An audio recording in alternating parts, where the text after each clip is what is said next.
Paskutiniojo ledynmečio metu, tai yra prieš 25-16 tūkstančių metų, beveik visa Lietuva buvo padengta ledynu. Tuomet mamutai neatsilaikė, nes jau nė menkiausios augmenijos nebeliko ir teko jiems emigruoti iš Lietuvos pietų link. O po ledynmečio mamutai vėl sugrįžo į Lietuvą. Maždaug prieš 13 800 metų, kai Neris plūdo 3-5 km pločio srautu, upės krantas buvo Smėlio gatvės aukštyje, dabartinėme Antakalnyje. Senas mamutas atklydęs nuo medininkų leidosi Sapeginės kalnų šlaitais.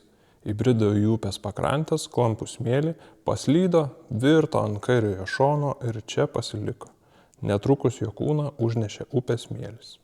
1957 m. vasarą Vilniuje, Antakalnyje Smėlio gatvėje buvo aptiktas įdomus radinys – mamuto kaulai. Vasarą šioje gatvėje tiesdami kanalizaciją darbininkai 3,5 metrų gylyje susidūrė su stambiais gyvūno kaulais trukdžiusiais vykdyti žemės darbus. Rugpjūčio mėnesį 4 metrų gylyje pavyko aptikti 2 mamuto durklus – iltis. Smaigaliais nukreiptos į pietvakarius, pamatais jos gulėjo viena ant kitos.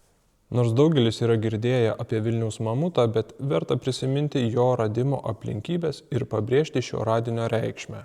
Vilniaus mamutas yra išskirtinis ir unikalus radinys, nes tai didžiausias Lietuvoje ir visame Baltijos regione paleontologinis radinys, taip pat jauniausias iš visų Lietuvos teritorijoje rastų mamutų, gyvenęs prieš 13 800 metų po ledynmetyje. Tai pilniausias Lietuvoje ir visame Baltijos regione rastas skeletas, nes kiti mamutų fosiliniai radiniai tai pavieniai dantis, kaulų ir durklų fragmentai. Tai didžiausias kada nors rastas Baltijos regione mamutas, jo biologinis amžius galėjo būti apie 70 metų.